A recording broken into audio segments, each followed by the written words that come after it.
The other day I made a video about a bunch of different topics, and I kind of wanted to break each one down. I felt bad for kind of just mushing them all together and running through it. So I wanted to talk about contracts and what contract I utilize and what contract, not necessarily that you should use, but where you should start looking depending on what you're doing. So number one is, if you know nothing about contracts, please do your research first. For an individual versus a business, you really should consult a lawyer. I have just a generalized contract which I made. Is it the best? No. But it covers me, it covers the client, and everybody's happy. So, with that being said, please, if you cannot find out what you need to know, please consult a lawyer. That is number one, numero uno rule. If you don't know, consult a lawyer. Now, mine is, I use Adobe Sign. Off the bat, it is great, perfect. I used DocuSign there for a while, but I believe I only got $5 per month for the basic package, and it was $40 a month to be able to send, I think, unlimited or 20 things out, whereas Adobe Sign I pay, I believe it's $10, $20? I'll have to double check, but I believe it's $10 or $20. Then it's unlimited. I can do whatever I want. I also get to edit PDFs, the whole 9 yards, right? It's a great tool to utilize. Please, once again, double check which it works best for you. Some people love DocuSign. I have nothing against them, but it's not for me. So, anyway, back to me. I use Adobe Sign, and it is great for me. So, I send out my contracts, and I send out my releases that way. Excuse me, hold on one second. Now, for everything that I do, let's start at the beginning. I never used to use contracts, and I got burned. I learned the hard way. Please learn from my mistake if you are getting into this business. Utilize releases and contracts all the time. I don't care if you are doing time for prints, you are only selling them for $20. Don't care. Use a contract all the time. I don't care if it is your best friend, your family friend, or your family. Use a contract.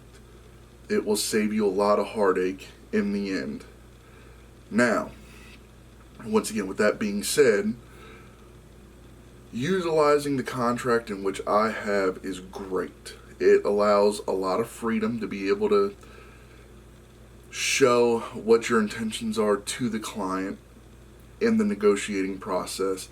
Most time I negotiate out everything beforehand, and then I send the contract to them after it's already been agreed upon. That way they can see everything, nothing changes. They have to sign it, their full name, date. There's a couple of things I don't remember off the top of my head, but I know there's a couple of things that you need to put on there. I believe it's your phone, and like I said, it's all pre-filled out. I just send it out, and they sign it and send it back. Save a copy to my laptop, and it is on the digital downloads for Adobe. What is it? It's Adobe Acrobat Pro DC is the one that I use, which is Adobe Sign if you use your phone, but I don't believe that they talk to each other. So anyway, that's what I do to start out with. Like I said, I didn't use them to begin with, learned the hard way, and now I will never go and do another shoot without a contract. Now, the contract which you will need if you are going into business with a business entity is something that you will actually need from a lawyer. I believe it's a licensing lawyer that you're going to need in order to be able to make sure that you protect your intellectual property, which is the photos that you are taking. Now, we'll get into sales, but I want to touch on this because this is where it comes in with your contract, and you need to sit down and really think about how you want this done. So if you go see a licensing lawyer, and I believe that's what it's called, I've done a little research into it. I don't do a lot of work with big brands. If I do, normally they have everything ready. But anyway, past that point, you need to make sure that you have in there specifically what they're allowed to do with the photos, how many photos, what the royalties and agreements are to those photos if they print them in other magazines, pamphlets, so on and so forth. Please make sure that everything that you have covers your basis. This is why I say, if you do not know, go see a lawyer. Most of them will do a free consultation or a $50 consultation. It is worth the money in the end. Do not leave anything you have up to chance. It will bite you in the long run. I do know people that have not had contracts done, and as soon as they turn around to collect the money, they're not going to pay. I know that there's going to be people out there that say, well, they have to, it was an agreement.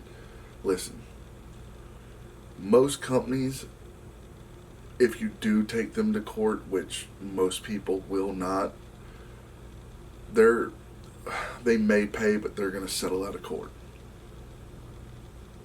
Most companies, if they are going to cut and run on you, will not pay you.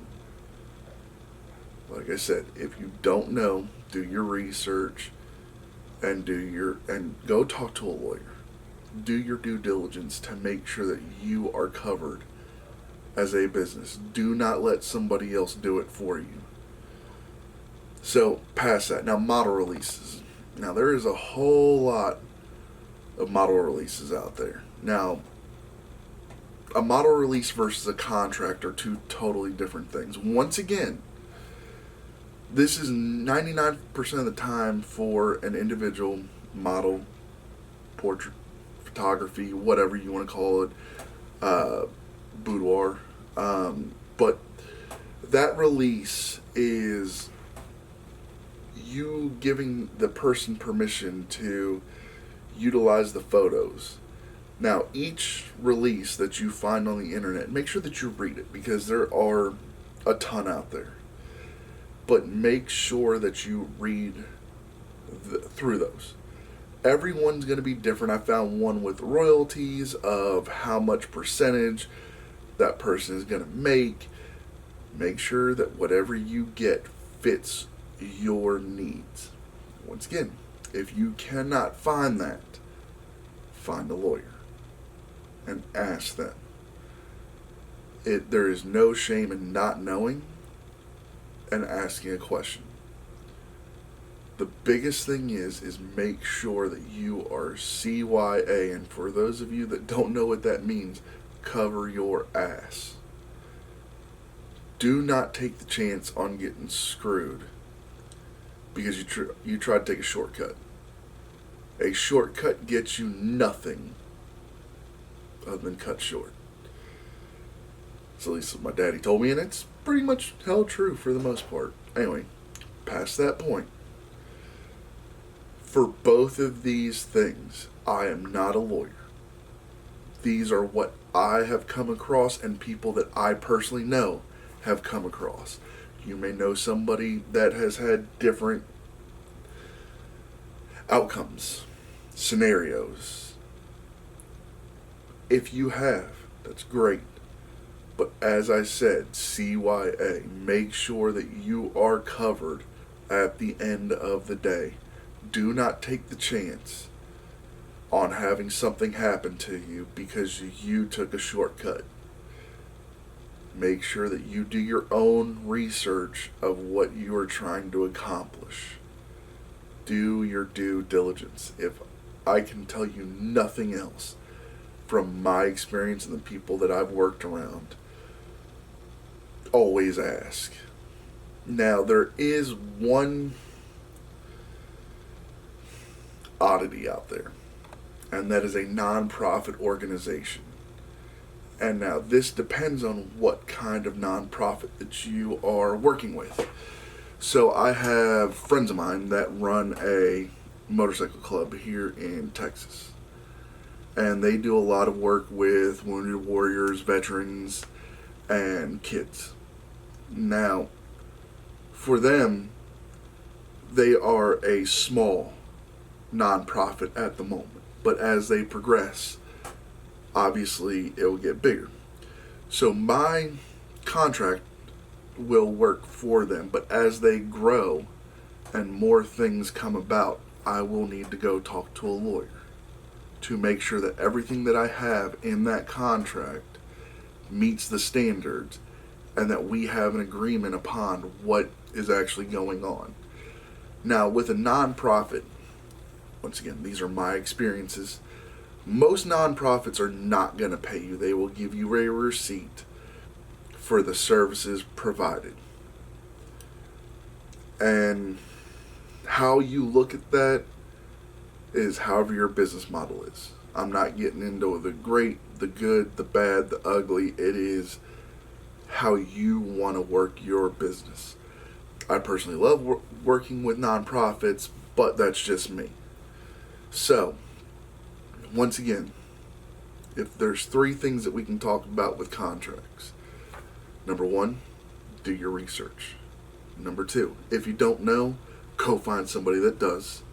And number 3, which is the biggest one of ever, CYA, cover your ass. Make sure that everything that you have is airtight and that you know exactly what you're getting and the customer knows exactly what they're getting. Please, like I said, just make sure that you cover your ass. Other than that, I'm not going to dig too much deeper on this whole subject. It's a pretty wide open range of everything, but if you like the video or like to know anything else, of course I'm going to be doing more research myself, but please leave a comment below, subscribe, like, whole 9 yards. You really support the channel that way. Other than that, I'll see y'all later.